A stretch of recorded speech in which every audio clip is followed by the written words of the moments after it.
Hey, I'm Jason Harrell. And I'm Justin Boyd. And let's freaking do this.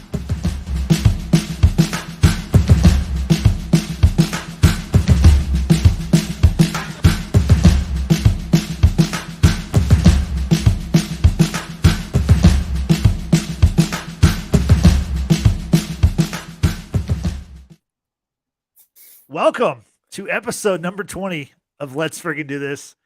My name is Justin Boyd, and once again, I'm thrilled to be joined by my good friend and musician, Jason Harrell. Jason, you got a smile on your face. What's going on? You don't usually have a smile on your face, so I want to mark this at 6:04 Central Standard Time. Well, yeah, okay, part of the reason is I was laughing about the joke that I had already come up with in my head before we started. Okay. But then I was also thinking about, like, freaking Greg right there, Great already job. On the spot, commenting. Yep. So drum roll at. Yep. I'm really glad that Greg pays attention to what we do. Me too. He validates me.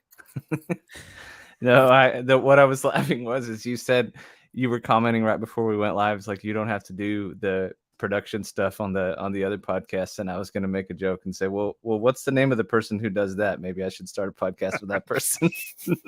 Wow. Not a good way to start the podcast.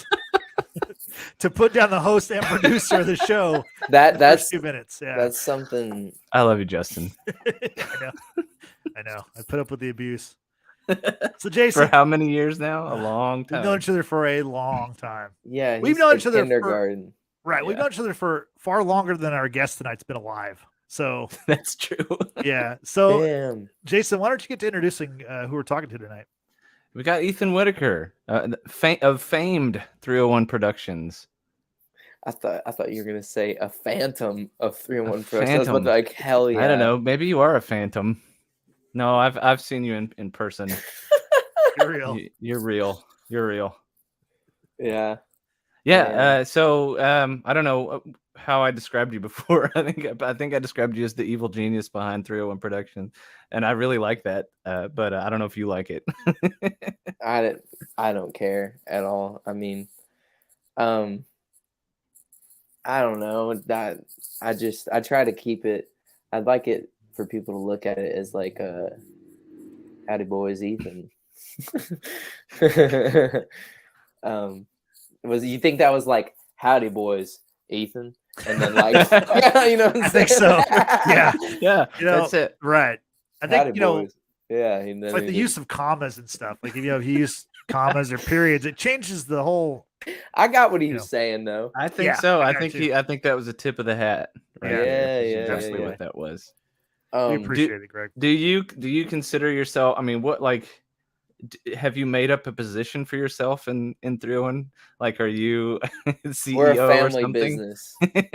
Okay, so if I'm on the Friars, that means that Zach will probably get on the Friars eventually too. Mm.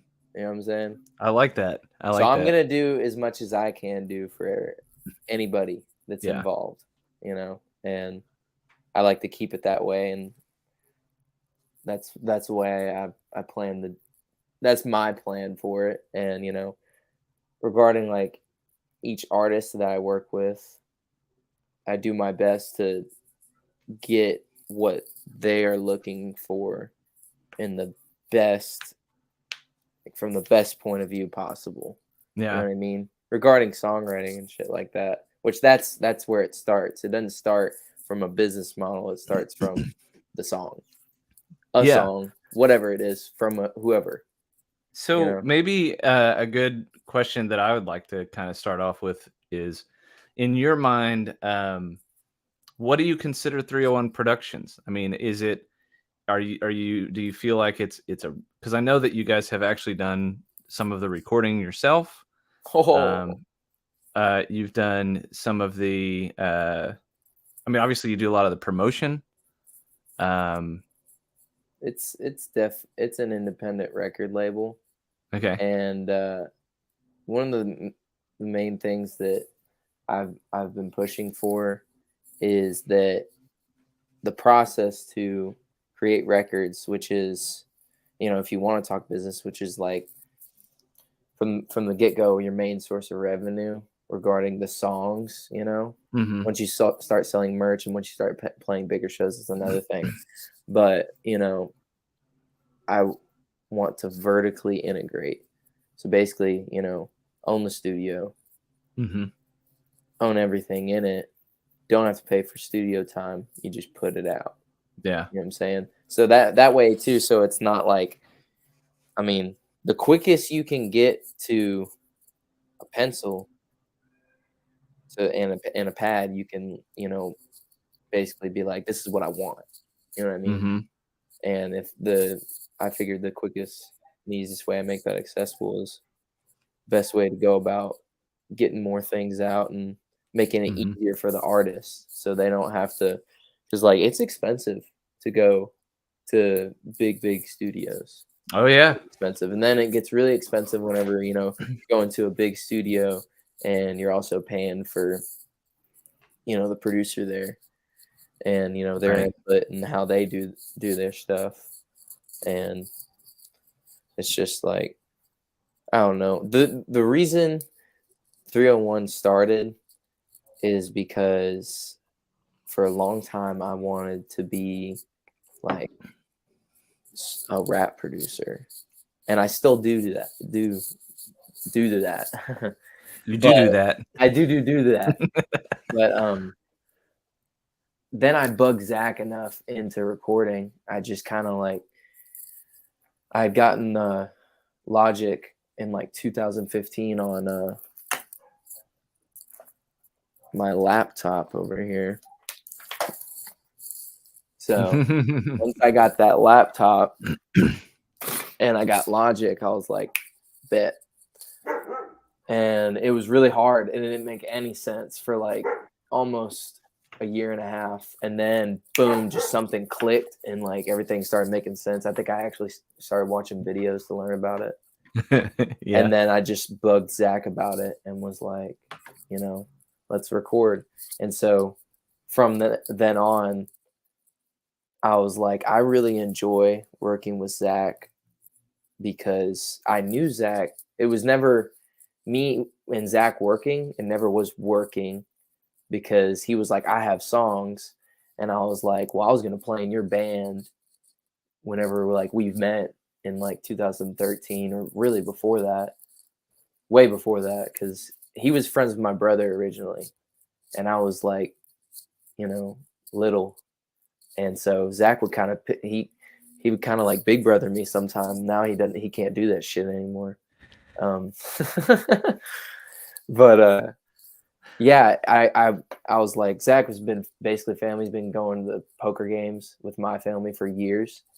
And so I was like, how can I create a record label that has family values, that isn't done the shitty way, that is strictly about the art and nothing else? You put the art first. And I really believe that if you do put the art first in every single way that you do music, when you're doing merch, whenever you're promoting, you know what I'm saying? Don't sell your soul. Damn the man. Okay. And just everything around that. And so it's very hard for me to describe it. I just want it to be like a family business, You were kind of talking about when you started talking about this, I don't want this to be like Warner Brothers. You know what I'm saying? Right. I don't ever want it to be that. I will never go out and sit at like, probably 50 years or 100 years from now, they're going to redo the licensing and the distribution for whoever fucking owns the Beatles record. Right. And like some of the Beatles records, whoever owns what. And who owns the Beatles records now? I don't know. I've seen a bunch of bull crap that like, because Michael Jackson bought all of it, but then he's gone now. Who owns it now? Who owns it? Just the estate, Wonderland. I think he sold some of it though. Did he sell it back to Paul McCartney? I don't know. I don't know about that. I don't think so. No, why did he do that? Yeah, I don't think so. Because I think he originally bought it from Sony. Anyway, whatever. Did he buy the rights or did he buy the masters? Because it'd be way cooler if he went and got just the tapes and was like, I have those.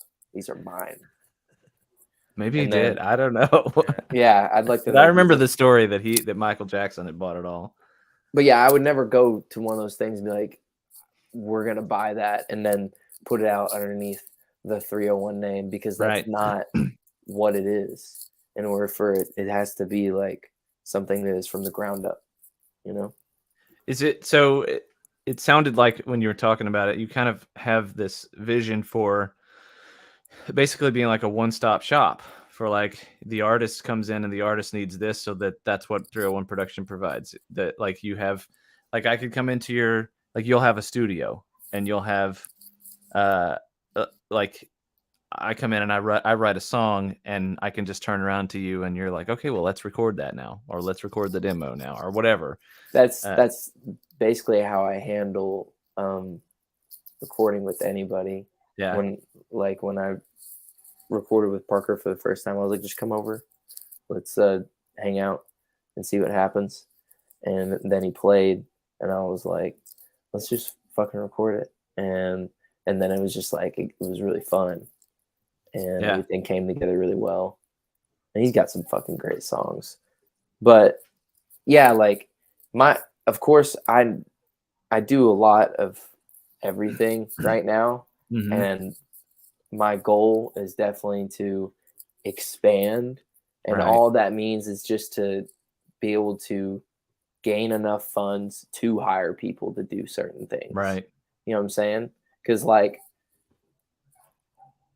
promotion is hard. Promotion is really hard, especially across like 4 different platforms, you know, mm-hmm. or however many, your MySpace, it's a lot. And, you know, in order to grow a page, you should be posting like 4 times a day. Yeah. Yeah. Like straight up. I see that random stuff. Bullshit. That's it. Yep. I see that stuff. Like I've been paying a little bit more attention to that lately.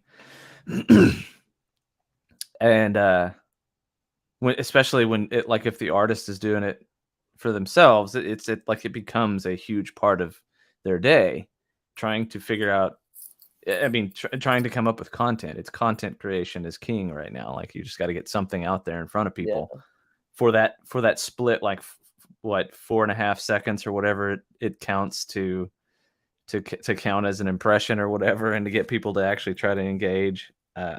Like I don't know all the numbers behind it or the science behind it or whatever, but I see what people are doing, and they're active all the time posting stuff, which I don't know how in the hell people do that and stay sane. Well, I'm telling you, I think a lot of them have social media managers or people to post for them. I wish I could afford that for everybody, right? Because most people within 301 do not like to freaking post at all. Zach's a good shit poster. I'll give him that. Zach's great at shit posting.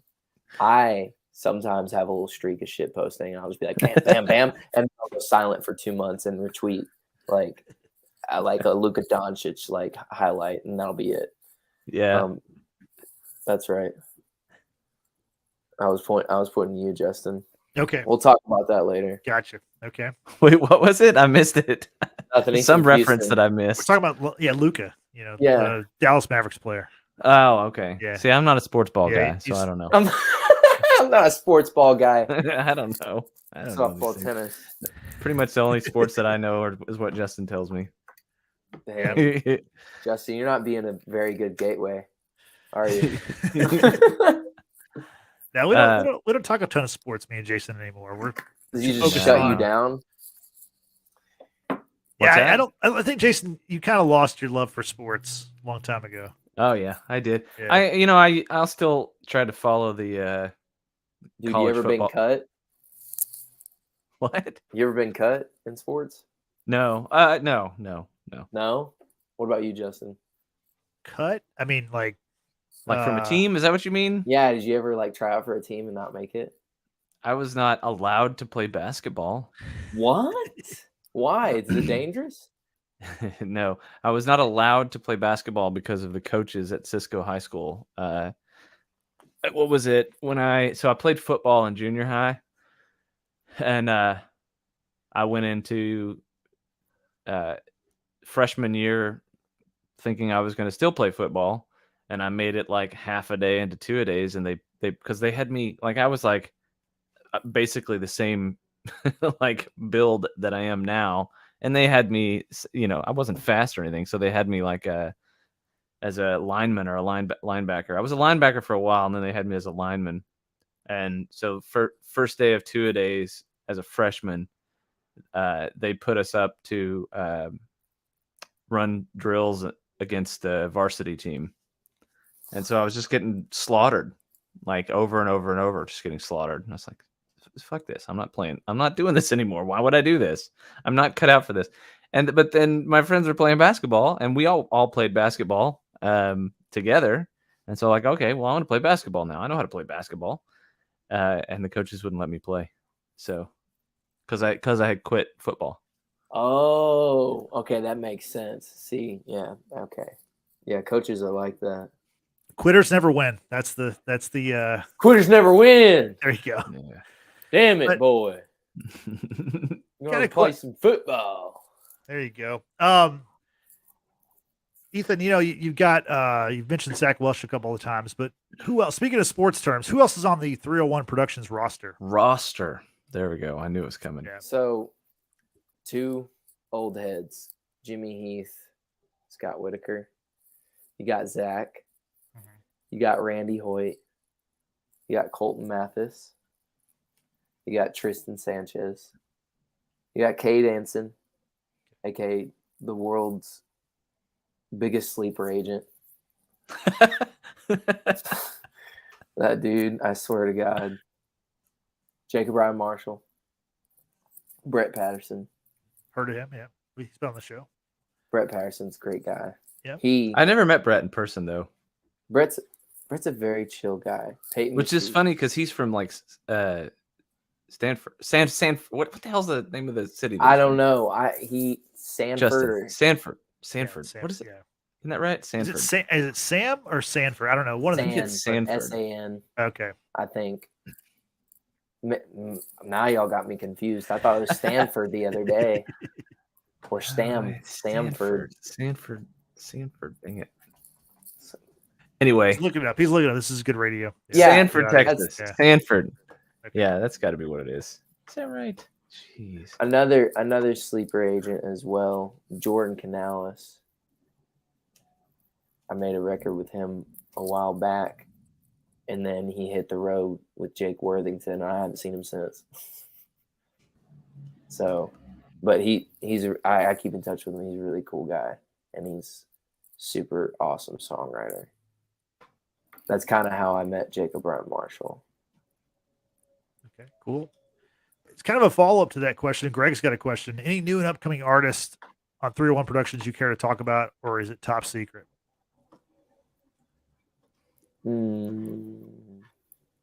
Yeah, no, not right now. Not right now. On the other side of like singer-songwriters, he's got Fifth Floor Homicide, and he has an album coming out soon that I was working on yesterday. So got to make sure that everybody gets their shine, you know. Yeah, I met him when I was at your house. Dude, he's 100% all the time. He and I talked about death metal, and he was like, we were talking about Whitechapel, and like he likes to throw in like the guttural like growls and stuff into his songs. So we talked about that a little bit, and then the funny thing that happened with him was, one of those mornings that I woke up in the couch, somebody was snoring like crazy. I can't remember who it was. Oh, it was Jacob. Jacob was snoring his ass off, and I kept waking him up. Dude, oh no, and he was snoring, but his phone was going off. That's what it was. His phone was going off. It kept going off, and he would roll over and turn it off, and they would keep going off, and he just kept doing it. Yeah, he does that. At some point, I got up and I was like, Jacob, man, what's going on? Your phone's just blowing up. And that dude, dang it, what's his name? Fifth floor homicide. Anyway, he raises up and he's like, "Dude, what's going on with you?" and then he's like, "Why the hell am I still here? I need to go back home," or something like that. And he like climbs over the couch and goes out the door, and that's it. I think he did tell me that. He was like, I was like, "How long were you here?" Because I put him to bed because he was acting wild. He was all like, I don't know. He was on some Damn the Man shit that night. It was everybody had a lot of fun. Yeah, I had such a good time. The roster's stacked. No matter what direction you take, there's 2 people on the roster I'm not going to mention. Because they don't, they don't count. They're like, gunshot pockets. The CMC counterparts, all those people. You have that on the list, Justin, so you knew about them. I do have a list. Yeah, I did have a list. I'm not familiar with that one. What? Gunshot pockets, yeah. Dude. Destruction. Is this a hip hop thing? Yeah. Okay. It's a Travis thing, that's for sure. Oh, okay. Yeah. No, it's like hot garbage mixed with mustard and mayonnaise, because that's what Travis likes. Maybe not the mustard part. No, it's good stuff. You should listen to it though. You're gonna pull some out. Do y'all have the ability to do that? We don't have the audio. No, I'm sorry. We can't play It's that okay, right now. I'm sorry. We probably could, but it would suck on the stream. Yeah. That would make it even funnier. What about because you don't even have it listed on here, the Crystal Meth Cowboys.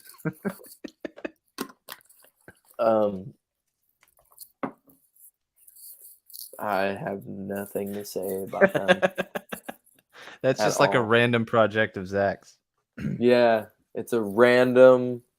It's not even a Zach project. Zach's never been on any of those songs, ever. Never, huh? Never.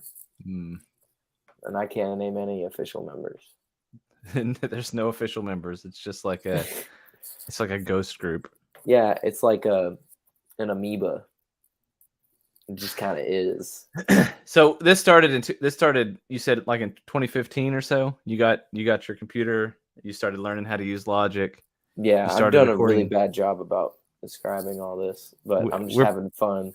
Yeah, we're probably not doing a great job of like leading the conversation. So or I'm not. I don't know. Whatever. I'll take the blame. So Zach was the first one. Who was the second one?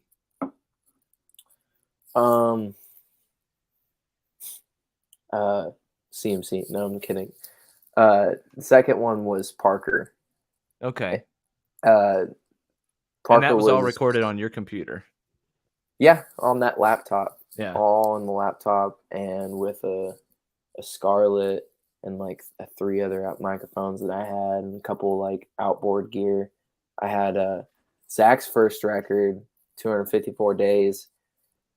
The reason why Too Drunk to Try sounds like he's in a fucking hollowed out silo is because I was using some kick-ass 16-bit reverb from this piece of junk PV mixer, and at the time I was like, hell yeah, this is it. but some people they'll go and listen to it and they like it, and people still listen to it now, so it's got to be something that's good. Yeah, for the longest time there was very, very minimal just stuff because it was equipment's fucking expensive, man. It is, but it's also over the span of time, it's actually less expensive to buy it yourself and figure out how to fucking use it than it is to go pay every time to get some. Like, I don't know if you can see back here. I saw it as soon as it came out. Drums that's back so here. Cool. Yeah, I got drums back here. It's and I can't play the shit out of. I can't play drums at all. But my God, But I have a friend who plays the drums, and he came over and did a song, and the plan was he was just going to keep coming back, and I haven't been able to get him to come back after that first song. So I'm like sitting here waiting for some. Does he not like your drums? There are his drums. He brought him over. And he just left him there? Yeah, he brought him over and left him here, and so that's some real drummer shit to do. I do that to everybody, actually. I have drums at Colton's house. I have drums at my house. I have drum at Travis's house.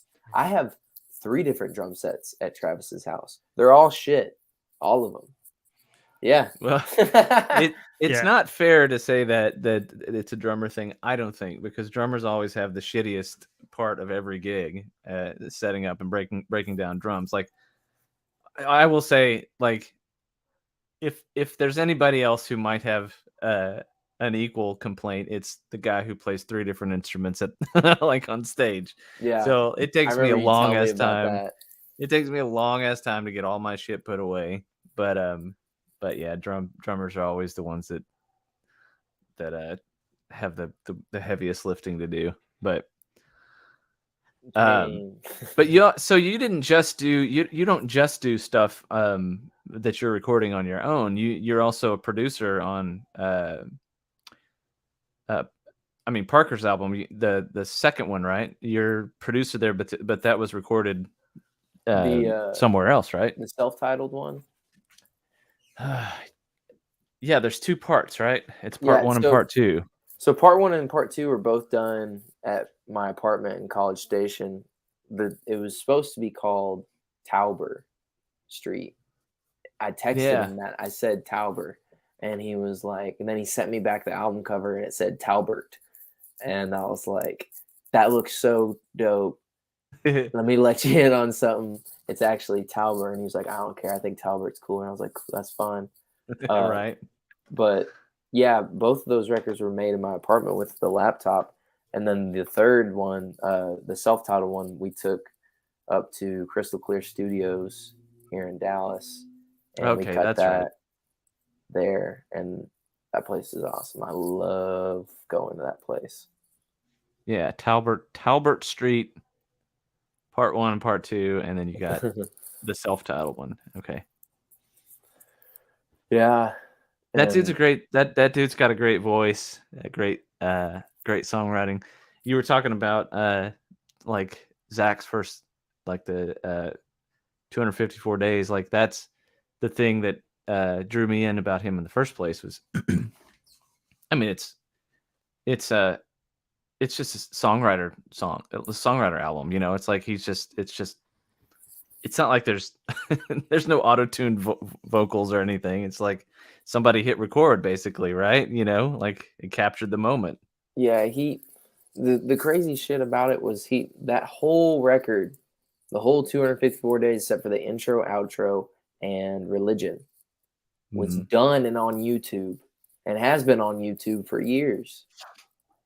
There's earlier versions of Damn Good Time on SoundCloud from like 2018. So I remember telling him, I was like, listen, and look, if it wasn't for the pandemic, and I'm sure there's been so many people that have said this, if it wasn't for the pandemic, it would have just taken us longer to get there. I don't know if it would have happened because it just gave me the time to do and find out what I really wanted to do. And then also on top of that, I just remember being like, Zach, we have an album's worth of songs. I said we have 6 songs or 7. We have 7 songs. If we do an intro and outro, we got 9.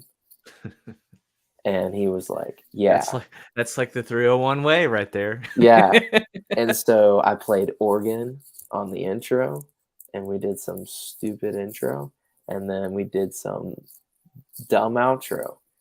And there you go. Like, and I remember being like, yo, these songs, these are good songs, Zach. They're well written. I've always had a thing for stuff that isn't super like overproduced. Mm-hmm. I'm gonna say some things. I don't like Def Leppard. Okay. Def Leppard does have some of the greatest production ever, like on some of those, like Pyromania. that record, there's some crazy riffs and awesome production in there. It's crazy. Don't like it though.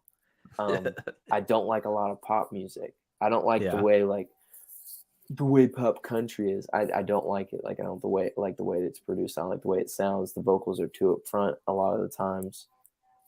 Blah blah blah blah blah. Whatever. I did what I thought was as accurate as, like, you know, being in the room with that person, but also, you know, giving them just a little bit, like, you know, doing like normal adjust stuff. You know, scoop the mids and shit like that. Right. Nothing crazy. And I think that's why that record does so well, because it's not hiding behind anything. And Zach never hides behind anything. And anybody that I work with, they don't hide behind anything, because that's just not what the fuck I'm about. You know what I mean? And they shouldn't. I don't want to work with them if they're about that shit either.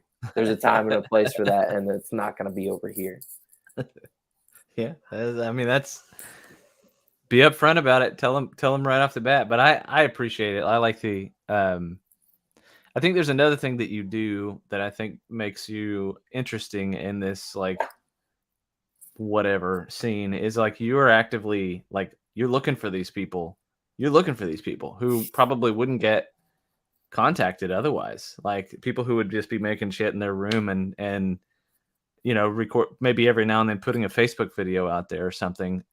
You know, a songwriter who's actually out there making something cool, who would never get anybody else paying attention. Like you're actually it seems to me anyway, you're actively looking for those people. You're looking for people who are like actually making something new, making something unique. That's that makes me, oh dude, I'm going to bed flexing tonight. That is the like biggest compliment ever. Yeah, no, like somebody, like the perfect example of that to me, like in recent of what's happened like recently in like the 301 calendar or milestone or whatever, is Payton Matous. That dude is,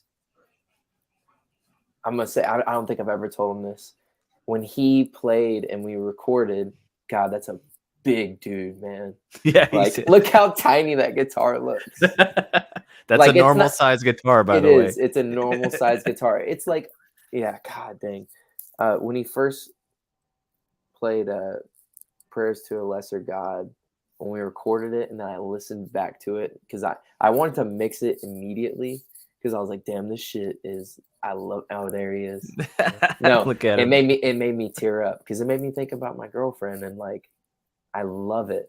And that Payton Matous is just like a perfect example of like, he approached me through somebody that I knew, and he was like, I'm looking to cut a record. And at the time I had just graduated college and I didn't have like a day job or anything. And so I was like, yeah, let's do it. Cause I don't go seeking projects. If I wanted to open up my own studio, I'd do that, but it's not about that. You know what I mean? Like, I don't want to go work on something I don't like. I didn't know Payton at the time. He sent me some stuff. I didn't listen to it. He got there. He started finger picking. I was like, oh shit. And then he started singing, and like the lyrics, he's got this one song about religion that I freaking love. I love songs about Payton's wordy as hell, and it's not repetitive mumbo jumbo bullcrap. Like he's very educated, and you can tell with his songs, and it's not like, you know, this either. Right. It's like he can still be honky tonk too. And I love that about him. And so, yeah, like as soon as I heard his songs, like it was like a couple times after we recorded, I was like, hey, here's the deal. I want to like. That's funny. Well, he said, I don't know if anybody's listening to this, Payton responded in the chat and said, I knew you didn't listen to those first recordings. He said calling you out. He recorded them himself, And so I was a little worried, and I was like, I'd much rather give him the shot of him showing up here. Which that might sound fucked up. I was like, I'd rather hear him in person than hear the recording, because what if he messed up the recording? But he didn't. I went back and listened to the stuff, and I like it. But yeah, I told him, I was like, I want to like work you in. I don't want to completely sign you right now, but I want to work you into this and put you on some shows, and I want to promote this record because I really like these songs. I think they're good, and I like you. That's the other thing too. Everybody has to be able to get along. Right. Like straight up. And everybody does. Well, everybody's friends. Everybody in the group. Like, I mean, I know Zach just recently moved out, but it used to be like when I came up that weekend, it was like the 301 house, essentially. Like everybody's on the floor. Yeah, and it still is. Like Zach has moved out, and now we have like the span of where 301 is in Texas is really cool. And that's what I was saying earlier. When I cut that record with Jordan Canales, that's how I met Jacob Ryan Marshall.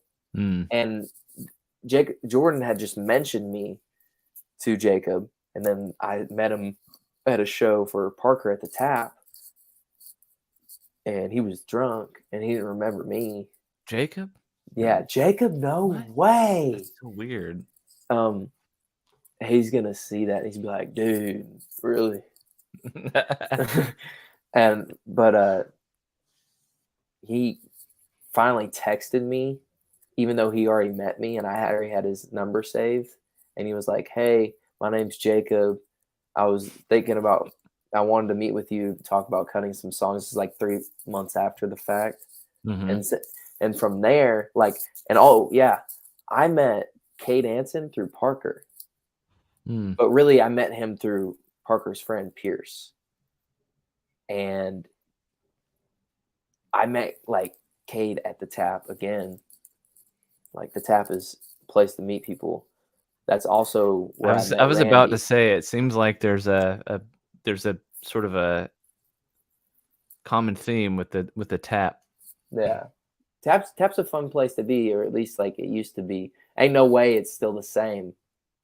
I don't know, man. It's like when people still go there. The people that, I don't know, when what was it, when Jordan Nicks put his last album out, or last song out, he went to the Tap.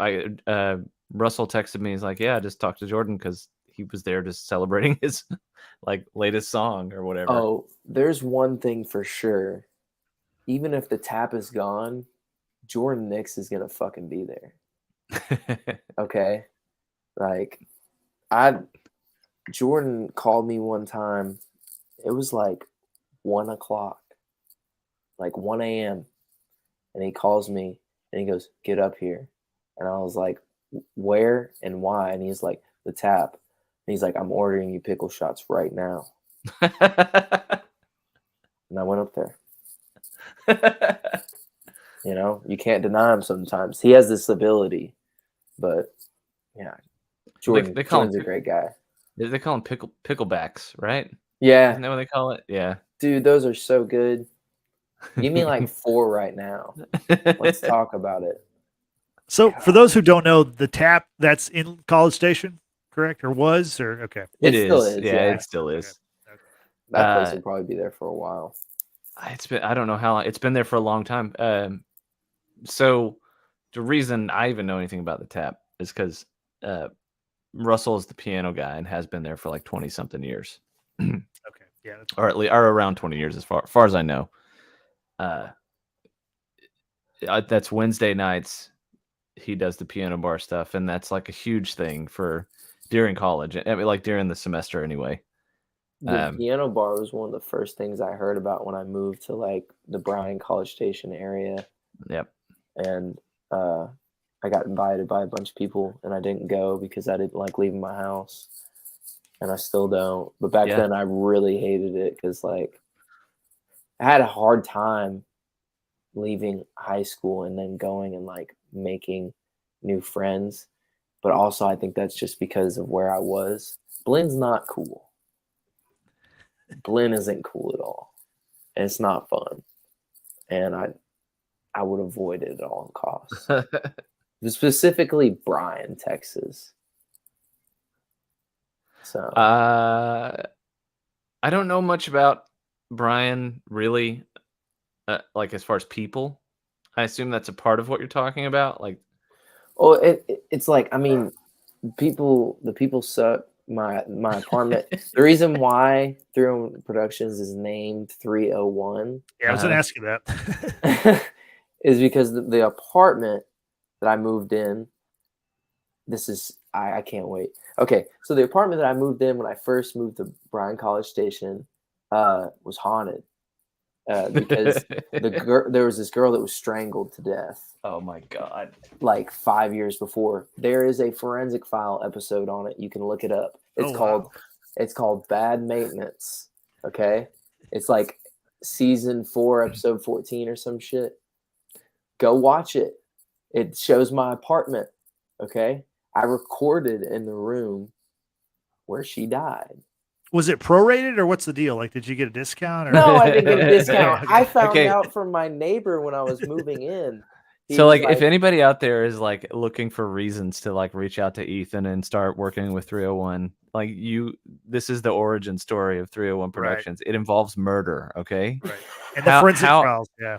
How much more like indie songwriter stuff can you get if it involves murder? I've done my best to touch all the bases, dude. Yeah. You know what I'm saying? Like, do you have any mafia connections? Because that might actually really sweeten the deal. Am I supposed to fucking tell you? Probably not. Yeah, then you'd have to kill me or something. Yeah, it's like Fight Club. It would be Zach coming to find you. Zach or Travis. Look at them. Do I look like I'm in the mafia? They do, though. Travis eats pasta like 4 days a week. I hope he watches this. Just for that. Oh my God. But yeah, that's why 301 is 301, and that's like where I started it. And I wanted to make a bunch of beats, and I did make a bunch of beats for a bunch of people, and a lot of people came in and went and sucked. And I did all this like in the midst of going to school as well. Yeah. And that was hard, you know, because you want to spend all your time doing that. Yeah. But also I knew that if I was like, I'm going to go to music school, that I would just fucking hate it. Mm-hmm. And I didn't want to hate it. And also I still enjoy it because I still have a lot to learn. Pasta's the most punk food. Payton says. It is. Pasta's punk. Shout out. Pasta and pizza. Pasta and pizza. I think pizza's got to be thrown into there as a punk food as well. Absolutely. That might be on the next CMC record. I'll have to talk to you guys about it. I think pizza's kind of pop. Let's be real. Really? Yeah. Well, you know, it definitely went mainstream. Yeah, 100%. Mainstream. Think about bagel bites. That's weak ass fucking shit right there, bro. Get that on my face. What about pizza rolls, though? Come on, bro. Look at my hair. I fuck with pizza rolls. Yeah, right. You know what I'm saying? Ooh, what about those pizza flavored Pringles? Dude. Okay, so I don't fuck with those Pringles, but the barbecue Pringles, barbecue Pringles and the sour onion. Pringles are just really good when you get like a thick stack like that and shove as much as you can in your mouth. Like you're going to hibernate after that. I remember the pizza flavored Pringles from when Ninja Turtles 2, the movie, came out. Dude, that's a very specific memory. And you're talking about the one where you can see their eyes in their mouth. Yeah. Justin, do you remember that, Justin? When they put it was like a promotional thing, and it was like Ninja Turtles Pringles. I remember the movie because it's the one with Vanilla Ice in it, but I don't remember the Pringles. Yeah, he made like 2 songs for that. Ninja, rap, Ninja, rap. It's a classic. Dude, he's from Dallas. Shout out. Yeah, Jason knows somebody who plays in a band with him. I know his drummer. You know his drummer? Doesn't he do Screamo now? No, that was like a phase, apparently. It was a phase. What a pussy. It was. That was like I don't know for sure. I don't want to offend Vanilla Ice, but Why are you that close to him? You worry about him showing up to your house, being like, "What's up, Jason?" But I'm in a band with his drummer, so I have to be. He nice. could be a future sponsor. You never know. That's true. That, like, having Vanilla Ice. What if I could meet Vanilla Ice because of being in that band? Do it. That would be so awesome. My friend Jagger did. He met Vanilla Ice? Yeah. Got on stage with him. Okay, before we get off the Vanilla Ice topic, didn't he have like a home improvement type show for a while? Yeah, bro, and he was flipping houses in Florida. Yeah, that's what it was. It was flipping houses. He was flipping houses in Florida. I remember because it would come on like really late at night or in the middle of the day, and I got sick one time with the flu, and I was like, "Is that fucking Vanilla Ice?" It's like 2008. I'm like, dude, he's really fallen. So that's what he did for a while, for sure. I think these days though, those kind of groups get to go on big arena shows, and they play like 5 or 6 shows a year, and they make a living off that these days. Really? Yeah, I'm pretty sure that's the way it works. That's smart though, because think about it. You got nothing to do on a Thursday night, and you hear Vanilla Ice is playing. I can go see them for like $25 or whatever. I'd go see Vanilla Ice. Yeah, because as soon as he plays that fucking rolling,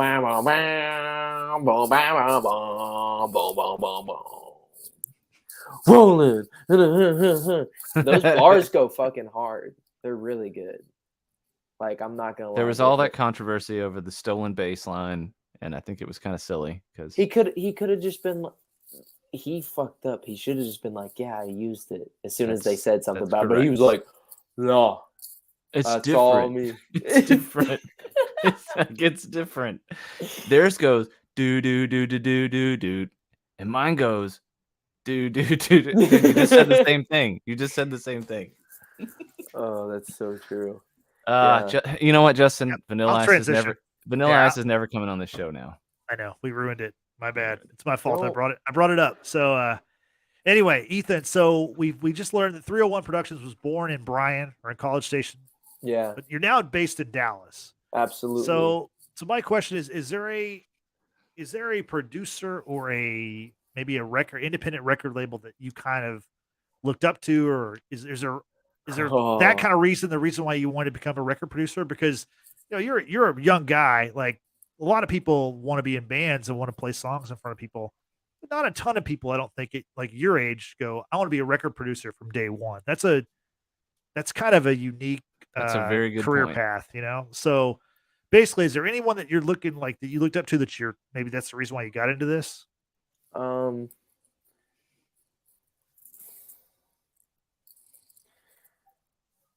The reason why I wanted to be a producer, always wanted to be in a band. I think everybody really wants to do that. And the first musical thing that I did was I started playing drums when I was like 8. And I did that up until I was in 8th grade. And then I quit band because I wanted to play foosball. Probably shouldn't have done that. Because I'm not in the fucking NFL, am I? No.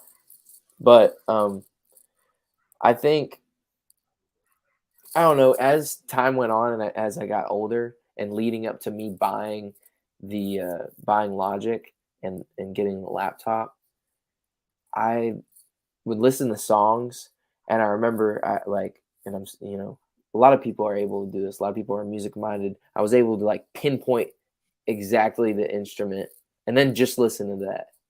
And I really like to do that.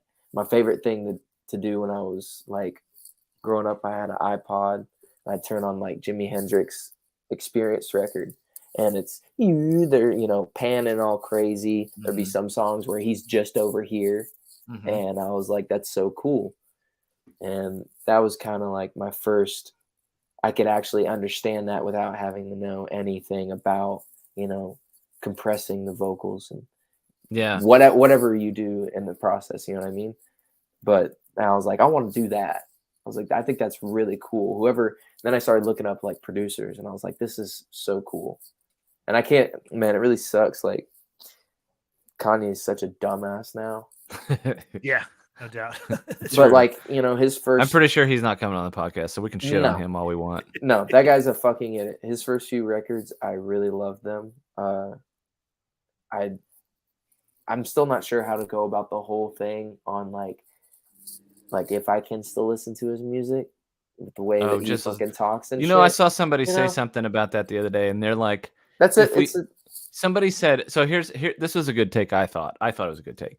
Somebody said, if we can all agree that Spotify doesn't pay shit to artists, then you can't also shit on us for listening to an artist on Spotify. Because we're not really contributing to their shitty views if we're paying them 0.0003 cents per stream. Like, how much am I really going to?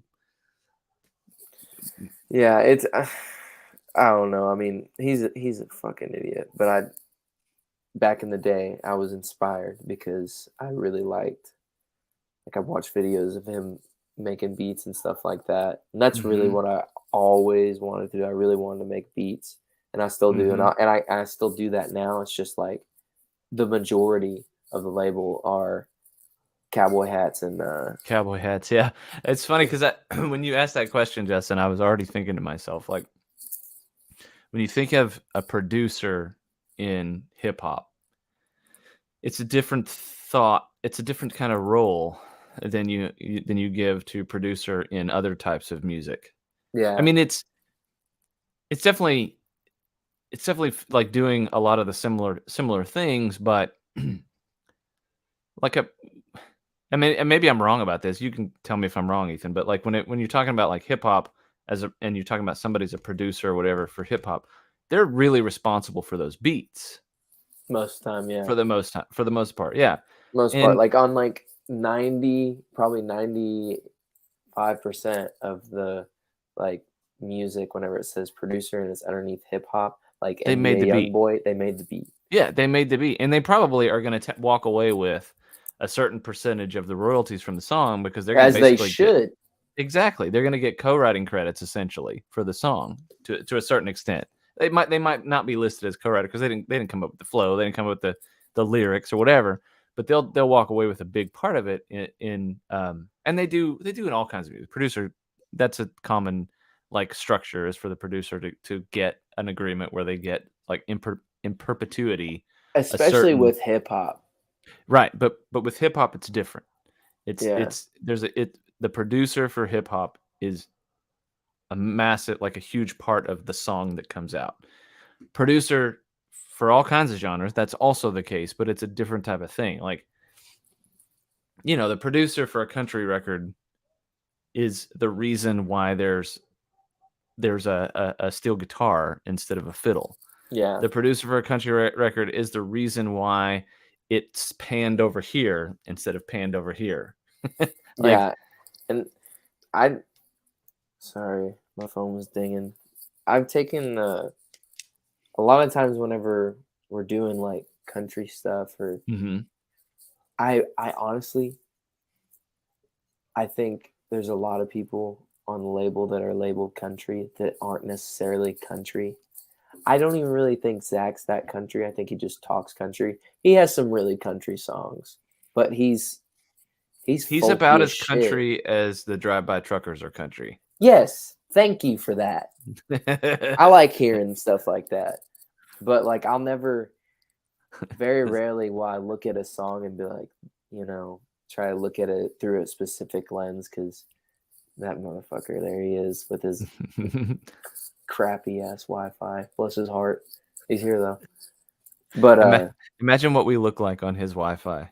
Oh, we look like Minecraft. Yeah. It's just all. That's what he gets for splitting up the 301 household. I know. No, but it'll always be wherever the laptop is, that's where the studio is. And that's just because where it started. I mean, we've had studios in apartments. We've had studios in Travis's above garage, which is, is about as low. You thought it was hell sleeping on the floor here. I slept on the couch. I got the old guy like respect. I got to sleep on the couch. Yeah. Or the recliner, I'm sorry. Zach just busted getting compared to DBT. Yeah, 100%. He already got offline. He's like, I'm done. I'm finished. He's like, that's all I need to hear. Why I wanted to produce, I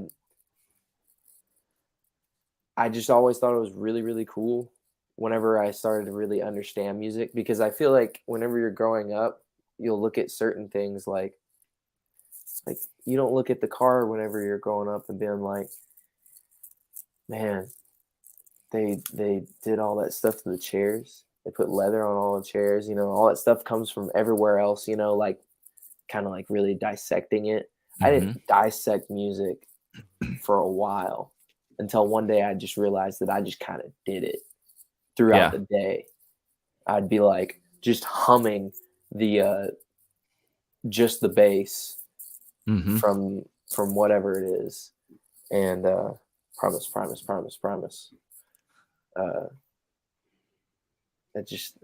I figured, I was like, if I like to do that, and my dad used to play music and he did well, but he didn't, it's not what he does forever now. And I was like, he seems a lot happier when he's doing music versus doing like an actual job. And I was like, if I can figure out a way to do something I love every day, maybe I should like put everything I possibly can into that. So when I moved down to Bryan, I was like, I'll go to school. I don't have any friends, down there. So I'll just go to school. I'll go work for a little bit, and then I'll try to make as much music as I can and try to figure out this program. And at the time I was focused, I was like, it was 2017, almost the peak of SoundCloud rap. You know what I'm saying? Like, which is, it's funny now, but that birthed $1 million industry. Lil Peep, XXX, a lot of people came out of that. And I was like, I want to be a producer. I feel like I can be good at this. And my beats aren't very good. They're pretty shit. That's probably why it didn't work. And then I came home one weekend and Zach was gonna go to my brother's house party, and I was like, well, guess what? I figured out that you could plug in a Wii mic to my laptop and use it on Logic, so we're gonna record. And he was like, okay. And we did. And we recorded. He told us that on this podcast, and I wasn't sure if it was a joke or not. No, dude, I sat right next to him and held it like right in the middle, and that record is called Zach Welch and Friends Live at Jake's, and it's on YouTube and SoundCloud. And I held it like in between his face and the guitar, put some strings on it, whatever. And then I was like, this is fun. And then I was like, what if I can start putting people in a room? I was like, I feel like one of the greatest abilities ever is somebody being able to like set the room and set the mood. And yeah, I feel like good producers do that by being like, you need this part right here. This part would be good. This guy who plays guitar, he's the perfect motherfucker for this project. You know what I'm saying? And so I have a thought in my head right now.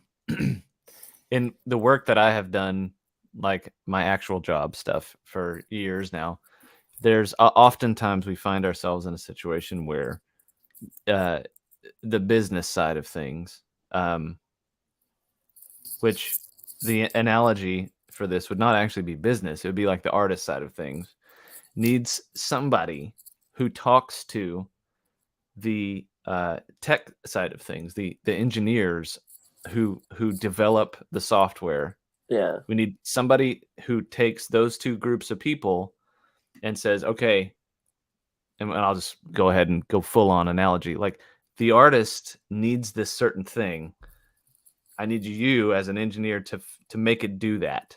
Bridging the gap. Yeah. Yeah. And like, that's really like in my mind, the way I think of a producer in the world of like country music or whatever, like essentially everything outside of hip hop, because like we said, hip hop, they're basically making the song for the artist to rap over. But it's like you're coming up with like, okay, I need you to make it sound this way. And then when you hear it, you're like, nope, it doesn't sound right. And that's like if you're acting in the role of the producer when you're working in a studio with an engineer or whatever. But or alternatively, you could be the guy who's doing that as well, in certain settings, like a lot of settings I'm sure you find yourself in. But that's like the producer role in my mind is that person that's like bridging the gap between what the artist's vision is and the way to make it sound like on tape what it's supposed to sound like. Yeah, and I didn't really know fully what a producer did until like, after watching years of music documentaries and stuff like that. Right. And they would be like, so and so produced this record, and it was like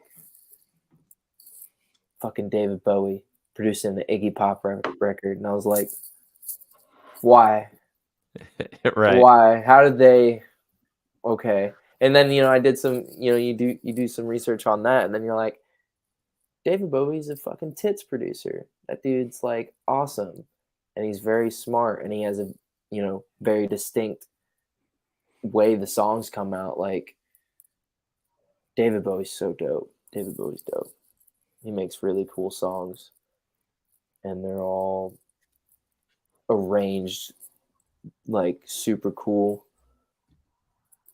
Layers amazing. He always has a great guitar player for all of his albums, and he rotates them, or he would.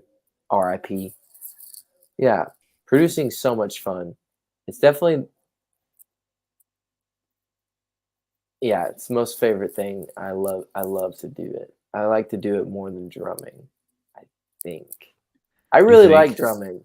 I didn't know I was gonna like it so much. That's another thing that I get to thank Zach for, and it's always been the plan for me to play drums with him, because when I met him, like the only musical connection that we had was I was like, I play drums, and he was like, I'm playing guitar, and I was like, well, whenever we do, we should start a band, and then we actually did, and the person that we were gonna have play drums, because I was like, you need to find a drummer. I'm coming back to Dallas. It's time you need to start doing full band shows, damn it.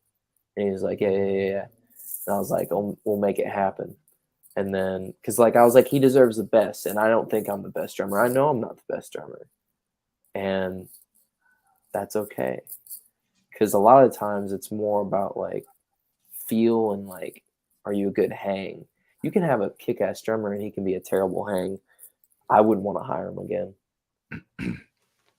So this there's no shortage of reasons to thank Zach. Oh my God. Can we stop talking about Zach? That's why he got on here. He was like, I know that he's going to mention me a lot, and he's just like flooding himself with compliments, but he deserves it. So we were talking earlier about the drums over here behind me. These drums actually belong to my friend Quentin, who we had a relatively similar experience a little bit later in life than you and Zach, but I was like 24, and I met Quentin and found out that he played drums, and we started hanging out in his apartment, and it was like I would come over with my little amplifier, and we'd figure out how to play songs together.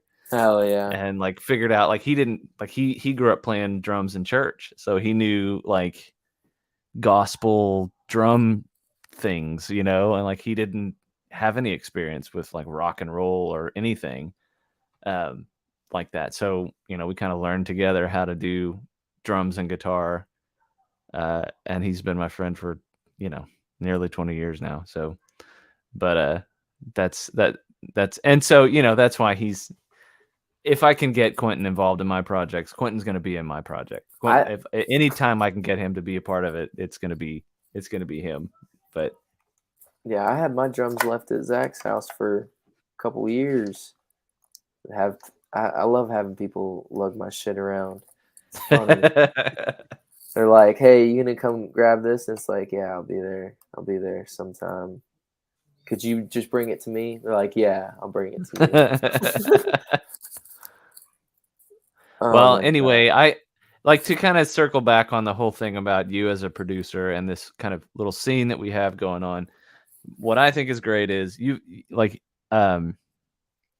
in a way, Justin, we could pretty much thank Ethan and Zach, I suppose, if we wanted to say his name again, even though like he's been acknowledged enough, I think.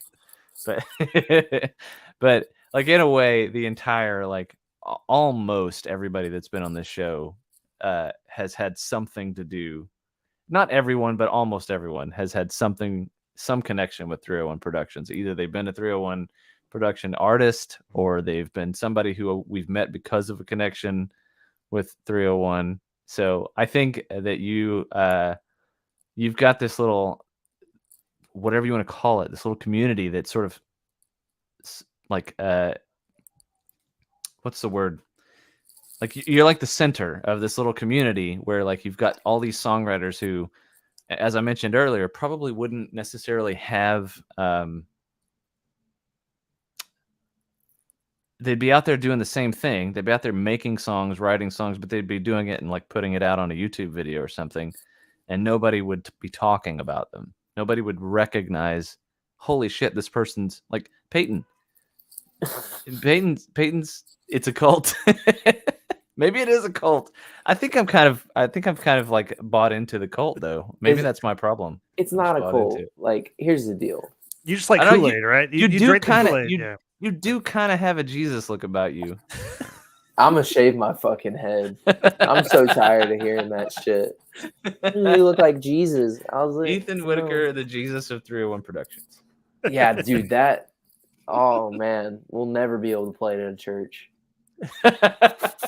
Were you going to? No, hell no. What I How really about okay? What if we say instead of the Jesus? What if we say the David Koresh? Dude, that'd be funny. Big in Waco, probably, right? Or too soon? Is it too soon? Or too soon? Yeah. Too soon. Too soon. Dang. 22 years is too soon. What was it? I totally messed him up. Totally threw him off. I was like, damn, I was alive for that. But I don't remember it, you know. I was trying to remember what I was gonna say. Well, I was in the middle of kissing your ass about putting the whole thing together. Thank you. That was really it. Like I think we didn't even talk about Randy Hoyt. Randy, Mr. Bo Bandy. Let me tell you about we didn't even talk about him. Shit. So I saw Randy this past weekend. We got him a show up playing the ball drop in downtown Forney. Oh yeah? Yeah. It was great. They do a ball drop in Forney?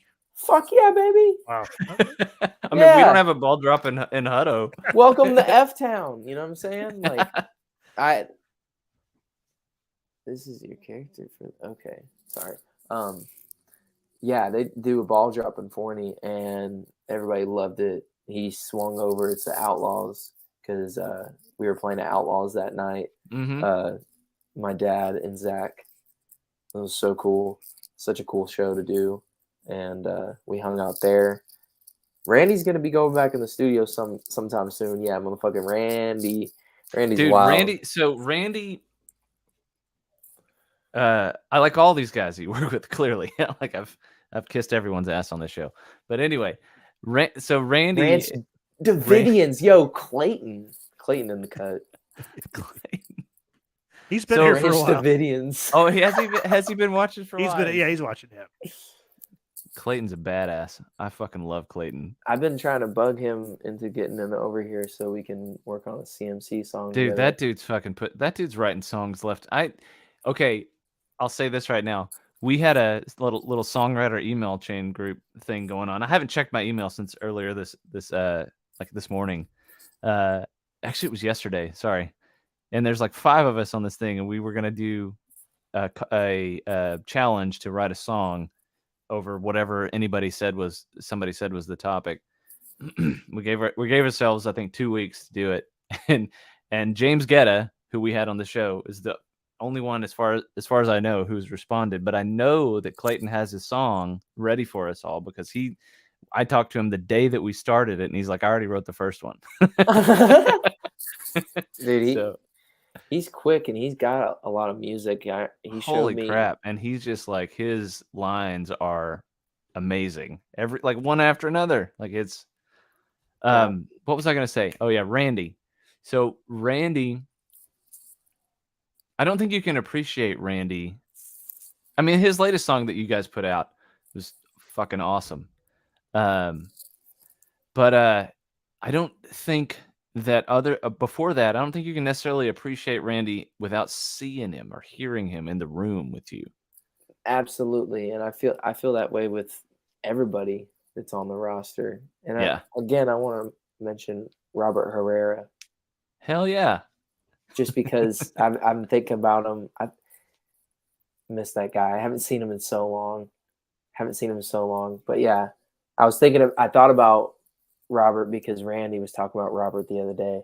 But yeah, Robert's amazing, and he needs to put out more music. Randy, you have to see him live. Randy knows how to talk with the crowd. He knows how to get them into it. He's very, very, very good at setting the mood, whatever it is. Yeah. Whenever Randy gets on stage, you want to pay attention. Whenever Randy comes in the room, you want to pay attention. You know what I'm saying? Yeah, Randy, a good-looking dude, okay? Okay, yeah, he's a good-looking dude. That's definitely part of it. It's also, though... I think we've all been wanting to say that. I've said it before. So but Randy's like hot as fuck, right? Oh yeah. But it's also that Randy doesn't talk unless he has something to say. And I think he doesn't get on stage and like try to crack, silly jokes like the rest of us idiots do. Like, Yeah, Zach. Time to shit on Zach. But he's got a persona. Randy is a persona. Like he's just like. And when when I've talked to him, like when I first met him, and I talked to him after he performed, I was like, "Dude, that's fucking awesome." He's like, "Oh yeah, thank you." Like he's just so quiet and just so, but man, that dude's got a voice like just butter. It's like so good. We got to get Randy on this show, Justin. Why haven't you booked Randy? I don't know Randy, so it's damn it. Oh, I guess that's my job. Shit. I'll message him. Yeah, we're gonna get Randy on this show. Yeah, he needs to do it. Talking about how quiet Randy is. I remember I asked him one time. I was like, "Hey, man, like, I know that I can be a big personality to deal with, and I don't mean to come off as, but like, just like, I need you to communicate with me a little bit more." And he was like, "Yeah, bro, like, listen, has nothing to do with you, man." He's like, "Sometimes I just like," he was like, "I really do not like my phone at all." He was like, "Sometimes I'll get home and then I'll just put it down." He's like, Randy never gets on Twitter. We played a show at the Tap. That motherfucker retweeted the post for it a week after we fucking played it. I was like, what the fuck, dude? And I was just like, whatever, it's cool. He was there, he was there and he played, but just shit like that. But yeah, Randy's so good, and he's such a good person too. He's a great person to hang out with, and he'll pull like some 90s covers out of his ass, like when you don't even expect it. He was and just do it in such a great way. Like, oh my God. Singing this George Strait song and like, overdoing it, making it real honky tonk and all this shit. Like, yeah. And he does that really good. It's actually funny because like his kind of like sarcastic honky tonk voice is better than a lot of people that I've seen before. And it's just a joke. Do you got anything you're working on with him? Yeah. Okay. So here's the deal. I'm not gonna say what songs are finished or how. Like, okay. There's 2 songs right now. They're done. They just need to be mastered. Studio is booked. It's already booked. We're about to go in and including Notices, there's going to be an album, and Notices will be a part of that. I'm not going to say specifically what, but there's going to be, it's a full band album. It's going to be dope, super heavy, some nice shit as well, you know, like some John Mayer sexy shit, but it's going to be very heavy as well. It's funny because his voice really does have like that kind of almost like that R&B feel to it. Yeah. Except for when he starts playing the songs that he picks to play and the songs that he writes, they come out sounding all grungy. Mm-hmm. Like he for a Cheatham show that he played full band, I remember he showed up and he didn't bring his boots. And I've never seen him wear boots before, but he was all like, I bring my boots, blah, blah, blah, blah. And he had Nike Shocks on. And I was like, that's it. The Shocks, bro. Rock the Nike Shocks. And he had Nike Shocks and a beanie on. I was like, bro, you were fucking, like, what's that song by Stain? Fucking, yeah, that's like Stain. He looked like he was going to play for Limp Bizkit. That's exactly right. He was That's about to exactly go out there. The feel. Maybe like, not Limp Bizkit, but like, you know, Stained or something. Yeah, no, not Limp Bizkit, but no, he's got that swagger. And I told him, I was like, bro, don't wear the boots. So many people wear boots on stage. That can't be comfortable. I see Zach wear boots so much. That shit can't be fucking comfortable. And also, he never wears shorts. He's scared. Okay? And it's weird. He should wear shorts more. I mean, he always wears jeans. Every time I've ever seen him, that's what I'm wears saying, jeans. Bro. He'll be like, "Oh, I'm gonna go relax." That's his opens up his drawer. It's just jeans. Like his pajamas are fucking jeans. Okay, like you know, Zach's closet is 2 things: jeans and like WWE shirts. And then, you know, the occasional band tee in there, which most of the time he loses. Don't ever give Zach a band tee after y'all play a show together. Because he's going to be like, hell yeah, and then throw it in his car and lose it because the Whataburger meal covered it, which is like respectable. Zach's on time with that food after the gig. You can count on him. Well, remember? If there's anything that anybody takes away from this entire conversation, first of all, you should listen to everybody on the 301 roster. Like, whoa, what was that noise? Did y'all hear that? Yeah, it was I think it might be my kids making a lot of noise in the background. But like, go check out Randy. Notices for sure. Like, I just looked it up. It's got 1,900 streams on Spotify. Like, I've had music up for 5 years and I didn't get 1,000 streams. Okay. Dude, that's a whole nother discussion. It took a long time before any of Zach's stuff got over 1,000. And whenever it did, it was just like, I'm going to do a fashion show with band tees out of spite. I've found most of them. And they have catch up. I found most of them. And they have catch up on all of them. They did. Shut up. It took me off my train of thought. I don't even remember what I was saying, but hey, listen to everybody. Everybody within 301, they're great people. And to be honest with you, I wish I could pay somebody else to come on here and talk about this shit because I'm really bad at staying on topic. And I just like to shoot the shit. I'm not good at interviews, you know? Like, it's what just you're not my forte. What you're doing is important. Like, what you're doing is important. Thank you. It's been important to me. It's been important to every one of these guys that we've talked about.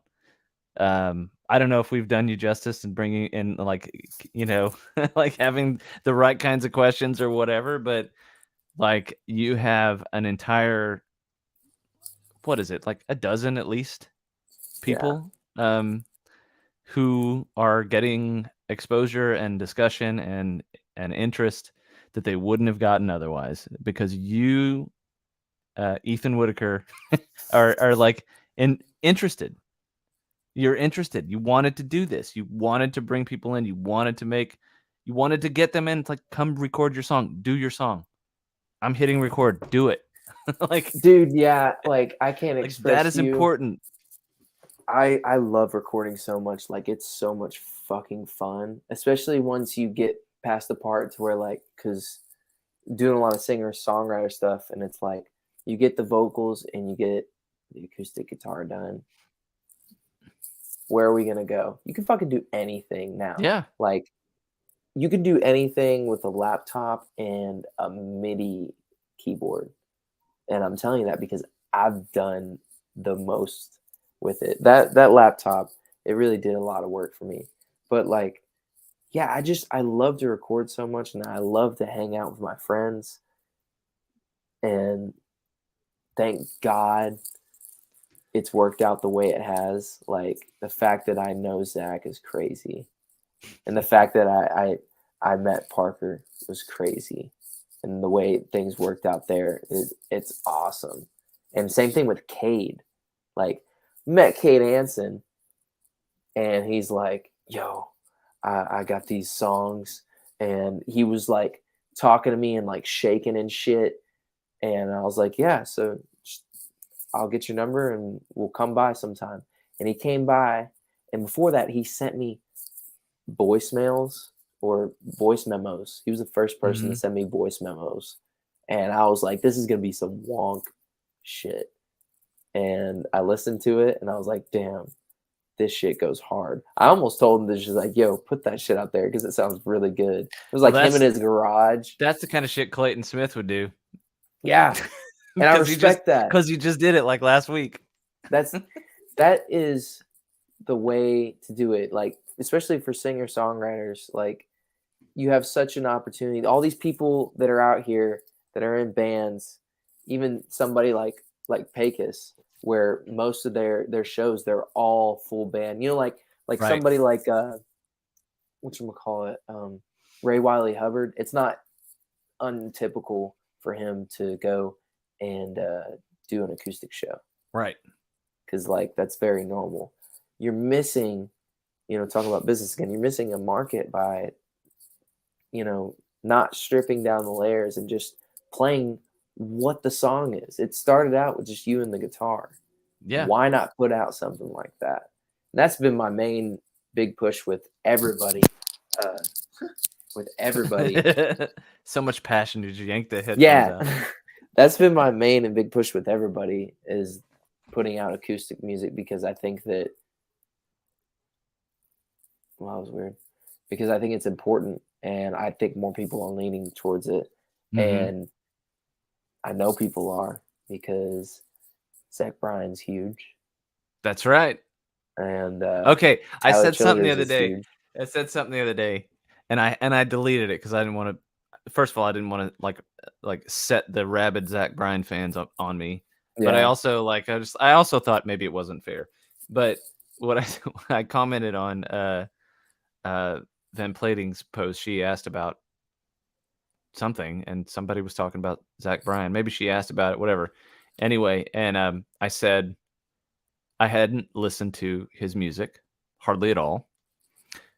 And then, so because I had nothing else to do, I listened to it the next night, and I listened to the, what's it called? American Heartbreak, or the most recent one.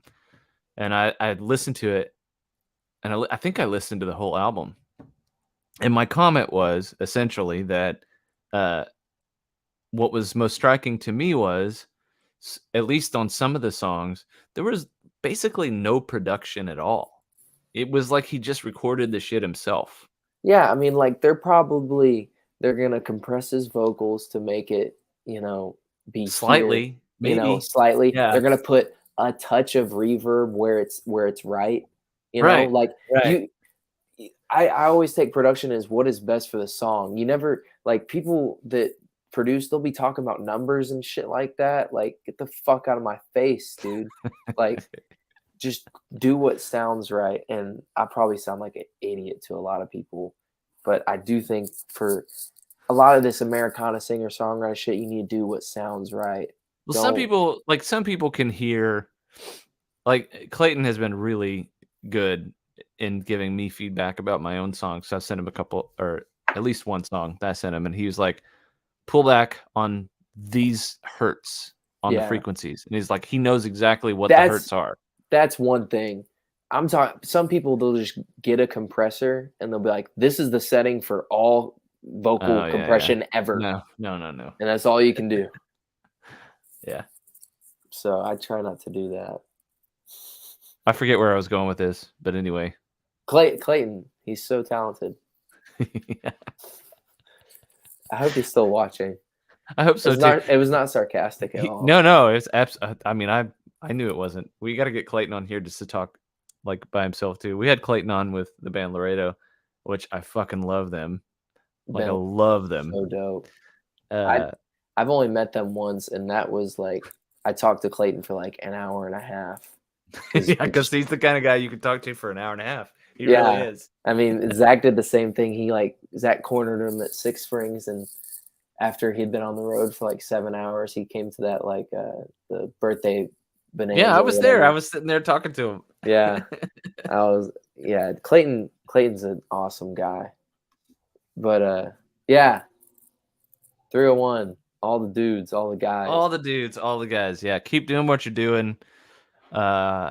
Keep putting people out there who, like I said, who wouldn't have, who wouldn't be doing it. Like, I mean, what you're doing in addition to putting their songs out, helping them get their own songs out there and getting attention, it's also encouraging people. Like, holy shit, somebody's listening to my music. Somebody wants to put my stuff out there. Somebody thinks that my shit is good enough to actually record it and release it. Like, that's a big deal. That's a huge deal. And I mean, certainly not to diminish like what you're, the quality of what you're putting out, but that's also just like a huge thing. You've got this huge group of people who are, I don't know, would they be putting out music right now if it wasn't for you? I don't know. I really don't know. I don't like to think, I don't like to think that way ever. The way I usually try to think about it, like especially whenever any song takes off from anybody, like, everybody, I believe firmly, everybody that I'm working with in some capacity is going to take off. Mm-hmm. Because the way music works and the way scenes work, somebody in the scene is going to take off, yada, yada, yada. Everybody moves up with them if you do the right things and you make the right steps. You know what I mean? You got to still play shows and shit like that. That's a whole nother discussion. But like, if you can consistently put out music and put out a true, like, actual art form, I believe it'll win over, pop slop any day, any fucking day. That's just what I believe. And the people that I work with and the people that 301 works with, I believe that they do that best. And so it's a very simple business plan. Do that. Yo. Oh, look at that. There we go. Yeah. No, God, he's so fucking cool. Yeah, I don't want to think that way because I don't want to think about. Like, I can appreciate it's a team effort, man. Especially whenever you create like a really like a full band record, it's a very much a team effort. It takes a lot of heads in a room to do something like that really good. And like you can talk strictly about the song at that point, the mixing process, mastering, whatever it is. There's so many things that, I believe you should take certain steps, certain ways to get the best result. And I can appreciate that for sure. I just want to acknowledge you clearly have a big part in this. So like there's a bunch of great artists, right? Yeah. But again, there's a reason we're talking to you. There's a reason that it all tends to circle around 301 because you're involved. You're getting them. You're getting them behind the microphone. You're putting their stuff out. So, and you're getting them in the studio in some cases. You know, you're responsible for it. So, yeah, take the praise, Ethan. Take the praise. I will. Thank you so much. I really appreciate it. If you'd have told me like 2-3 years ago that I would be in this position regarding production, the bands that I'm in, and even doing this right now, I wouldn't have fucking believed you, because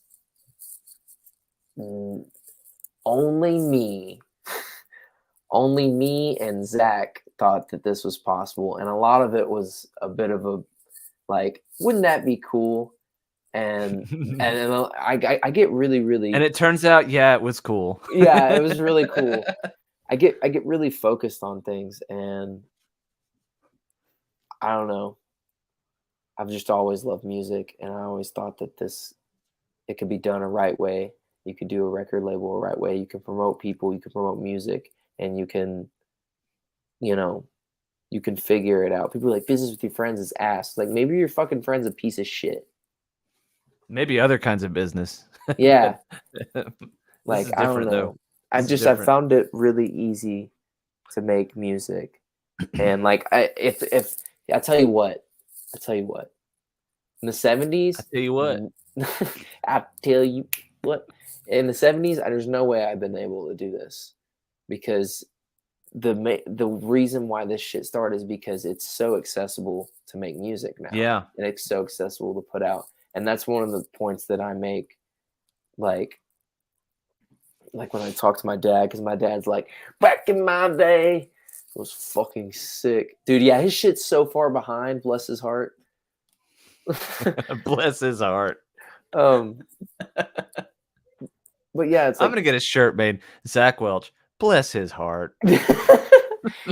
Bless his heart. Oh yeah, that's something my Mimi says. I love my Mimi. But yeah, like, it would not be possible if I didn't grow up in the day and age. When I talk to my dad, he No, always because in like the 70s, when you did this, if you were doing this, you'd had to have like 3 giant ass rooms with huge boxes full of like whatever the hell was in these giant boxes, like computers, like essentially computers and stuff. Because like, and people still buy and collect these things, like the compressors, like the compressors themselves are this huge. Yeah, and I'm sure that to the discerning ear, there is a difference then between that and what you can hear. Whatever, we're not going to go down that path, but outboard gear is cool. Yeah, but that's what you would have had in order. Like, everything would have been outboard gear in the 70s. You couldn't have done it yourself. You'd have had bought an entire warehouse and built rooms and supplied it with like stack upon stack of equipment and all that shit. That's why I wanted to be doing the Zoom call off my laptop, is because I was going to give you a tour of the separate rooms that I now have. Like, this is the monitor room, and then downstairs, everything that was over there where the computer was, you remember, that's all gone. That's now I'm making a booth for the drums.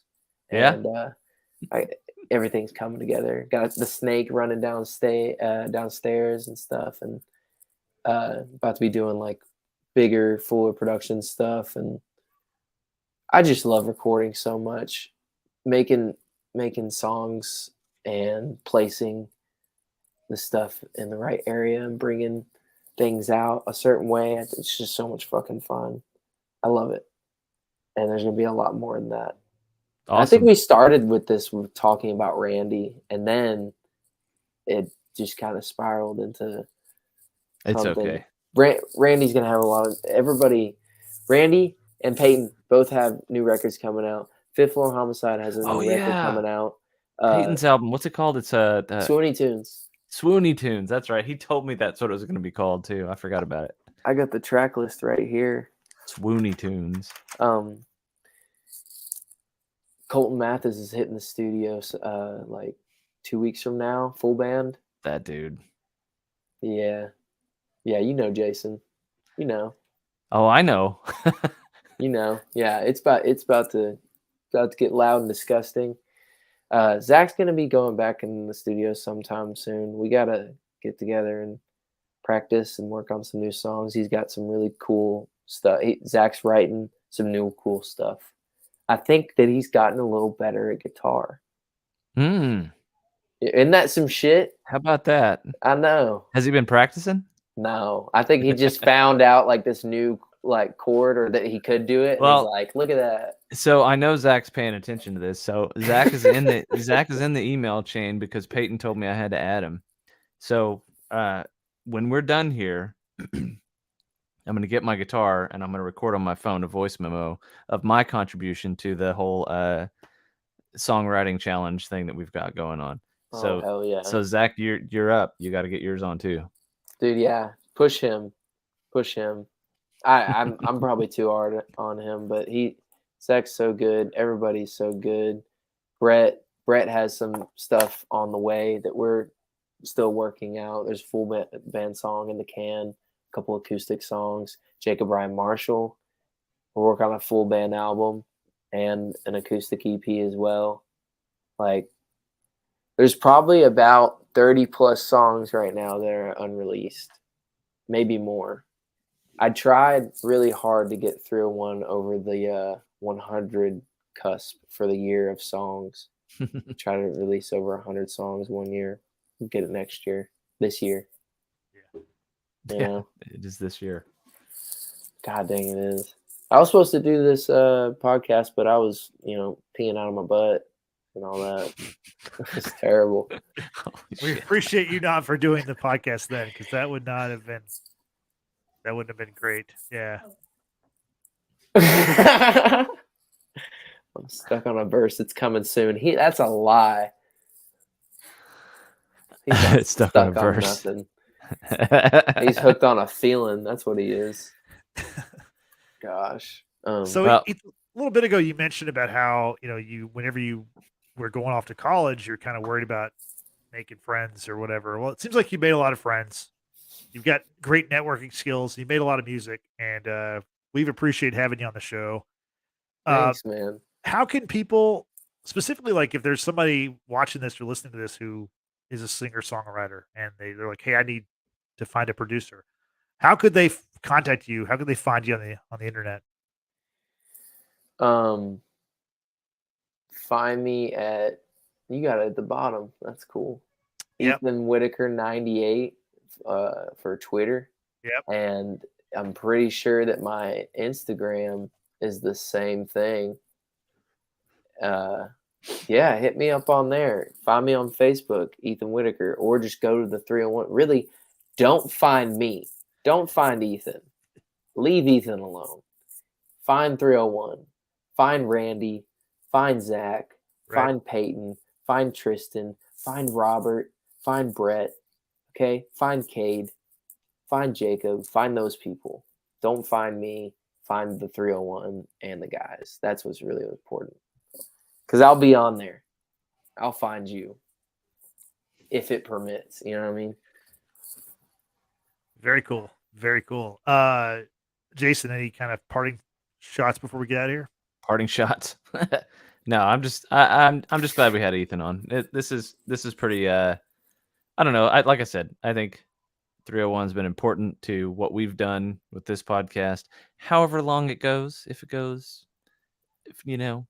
months, years, who knows, whatever. You can do it. You can do it. Because it is a bit to, like keep getting motivated to get on and do these shows. But we keep having the thing that keeps me motivated anyway is having interesting people to have on. And like I say, a big reason that we have anyone to come on is because of what 301 has put together, like as a roster and as like just like a body of work, I guess you would say. So that's so cool. That's so cool. So, I mean, again, this has been an important show, I think, for us. So yes. Promote Zach the show. Here we Welch go. And Payton and Rye Boys January 20th at Six Springs Tavern, baby. Bitch, that is a badass lineup. I want to go. Yeah, it's gonna be super super tight. Justin, let's go. Gosh. Oh my gosh, there's so much stuff to promote. Thank you for having me on. I'm sure that if the podcast does stay on, you'll have me like 4 months from now. I'd love to do that. Yeah. I'd love to see what's going on then. I'll probably be better at talking. Yeah. Maybe me too. Yeah. Oh my gosh. No, it's just really, really, really cool to talk about the music and, just highlight all the guys and everything that's going on. It makes me happy. It's like a dream come true. So I appreciate y'all, man. I really do. We appreciate having you on. And we want to thank everybody who's watching this or listening to this right now on YouTube or later on Spotify.